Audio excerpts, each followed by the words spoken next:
Hello and welcome to the News Minute. In a tragic incident, an Air India flight carrying 240 passengers on board to London Gatwick Airport crashed in Ahmedabad this afternoon, just minutes after the takeoff.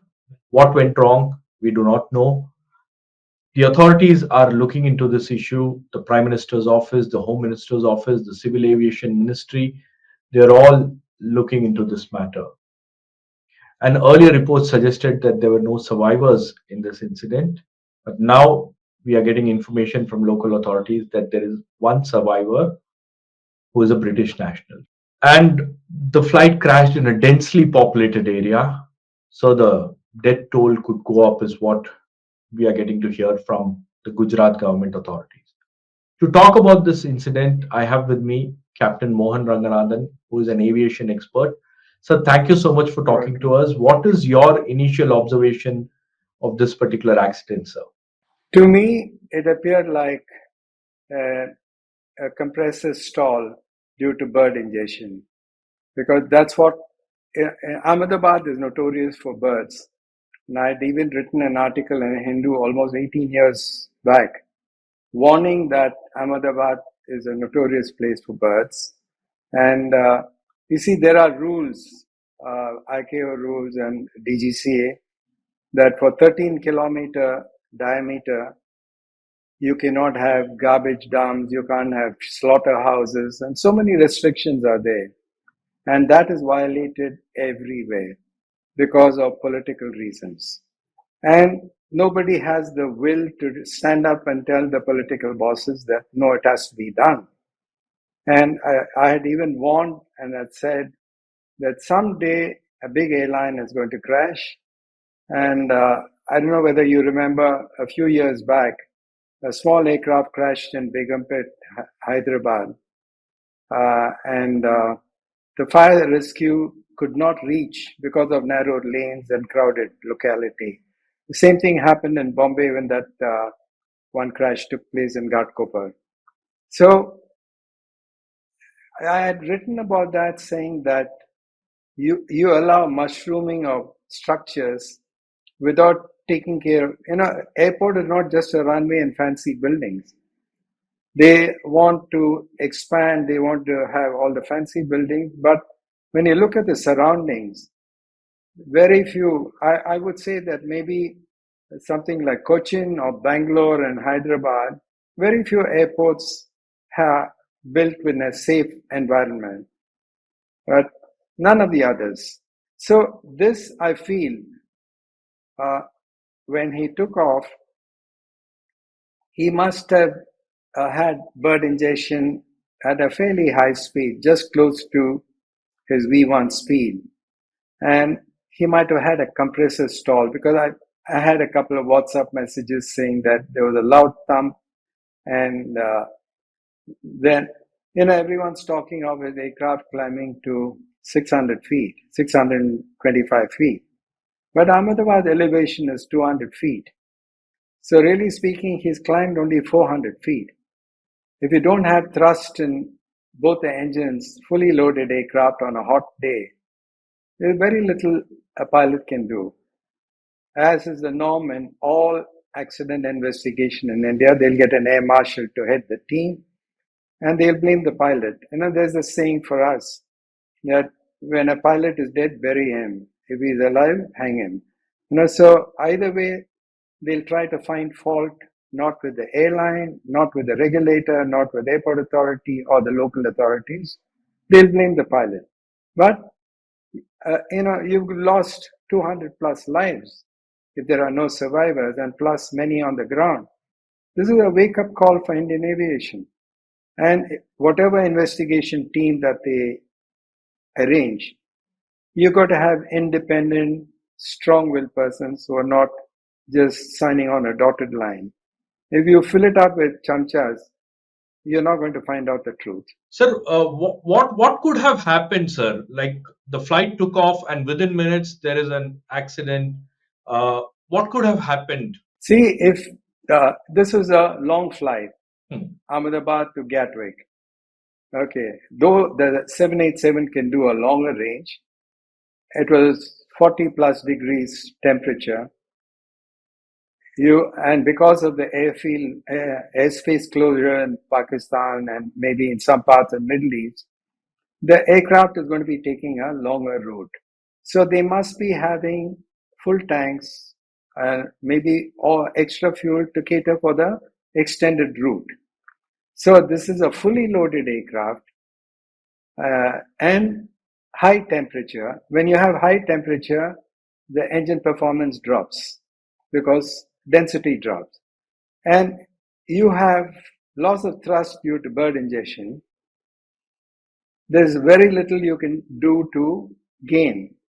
Now, looking at the videos which are in the social media, you can see that he's slowly, it's not diving down, or it is a shallow descent down.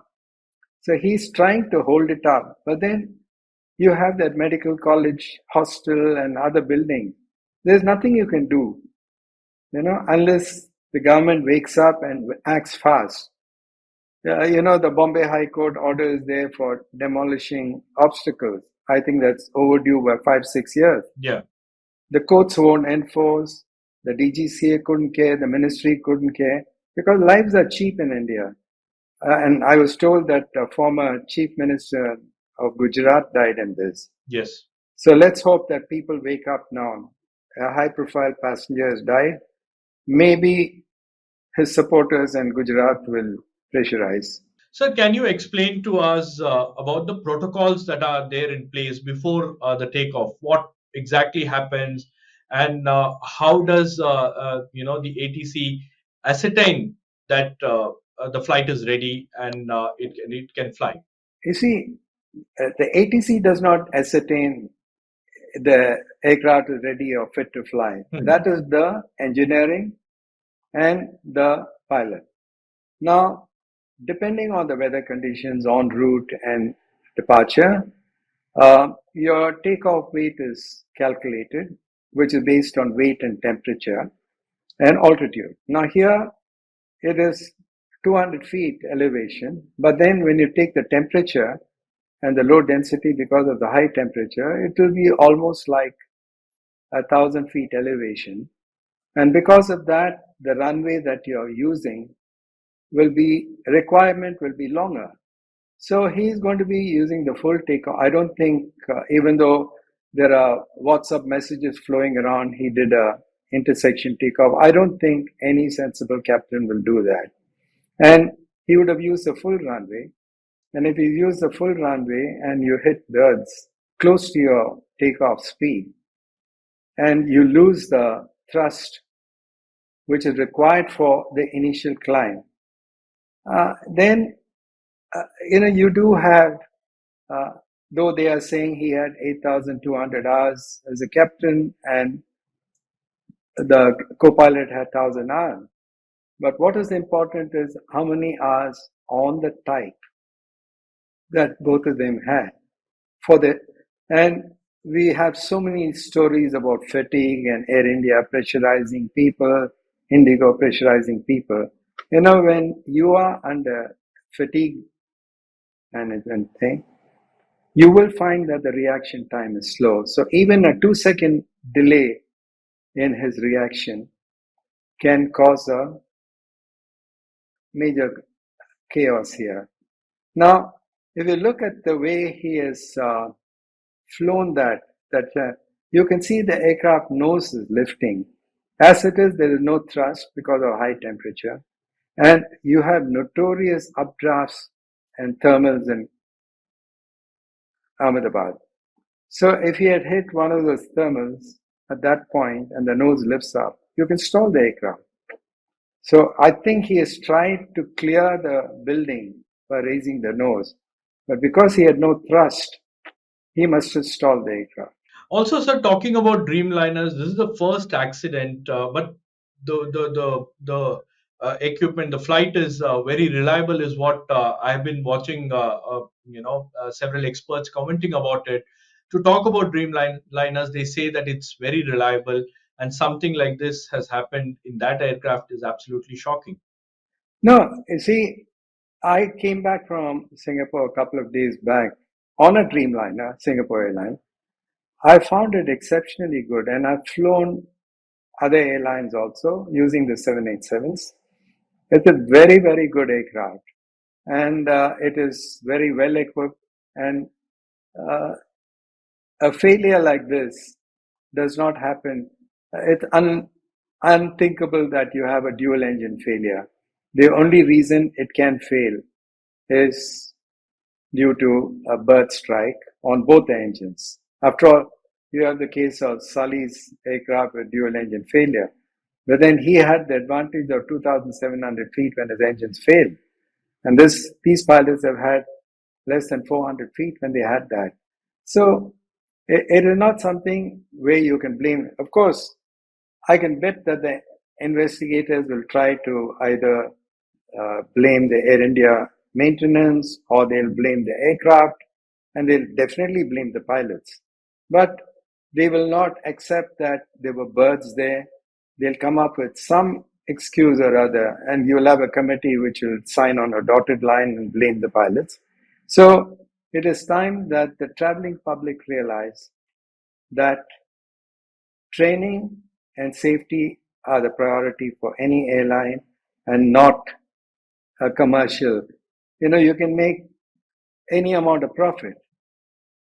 But what will happen is if you see the first few images which came on television, they said an incident. It was a clear-cut accident. An incident is not when you have a damage or a fatal accident. So they tried to mask the terminology by using terms like incident. This is a clear-cut accident, and it's not an accident. It was an accident waiting to happen in Ahmedabad. Also, sir, the DGCA initial information from the DGCA was there was a Mayday call, and the and minutes after that, everything went blank. So, what could have happened in the aircraft, and how will we know that what exactly had happened, and what was the pilot's situation? Now that he is given a Mayday call is given that an emergency is imminent. Otherwise, he would have, if it's something which he can handle, he would have given what's called a pan call to alert the ATC. When you give a Mayday call, it's a clear indication that you got imminent danger. So he's given priority. Now, an ATC should not be calling him at that point okay, you can give one call, but if you keep saying that there were no responses, when you're 400 feet above ground and you've got a major emergency, there's no time to answer a radio call. Listen and register the call. So even the air traffic control should not have been pressing with calls at that point. In fact, another thing where I take serious objection to the DGCA statement, they gave the name of the pilot and the co-pilot. It is mandatory that you do not disclose the name of the crew. This is what happens when you appoint babus into positions that they don't even know the subject. And this is the main problem with India. You keep bringing in babus. They may be administrative trained for other things, but there are zeros as far as aviation is concerned. You cannot disclose the name of the pilot and the co-pilot and the crew names in public. And that's what they've done within a couple of hours after the crash. My blood was boiling when I saw that statement. There's no wonder that I keep calling a friend of mine, Capt Lumba, and we refer to them as duffer generals, or we call them morons, because they don't know. This is a very serious thing. The trauma that goes through the families. Another thing I have to tell you, all international airlines have a trauma center. They will address and they assist the victims of a crash. India does not have anything like that. You had the Malaysian MS-370 which disappeared. There were a few Indians whose family were on board. Nobody has reached out. There is no system in India where you take care of the families. Here, everyone is worried. The first announcement, if you watch the TV, oh, the civil aviation minister is flying back. Amit Shah has called up the chief minister who's coming back from. Who's interested? For me, a crash has happened. What rescue and who is accountable for any failure on ground? Yeah? So these are things that this is a wake-up call for India. You can say that ours is the fastest growing aviation system, but one crash like this will set your system hopes back. All right, sir. Thank you so much for talking to us. This is a developing situation. So we are yet to get a clear picture as to what exactly went wrong, what exactly happened. And we hope that the investigations take place and the public gets to know as to what exactly happened and where does the government fixes the accountability. So we will be keeping a close watch on the story. So if there are any developments, we'll come back to you, sir. Thank you so much. Okay. Bye, Shabir.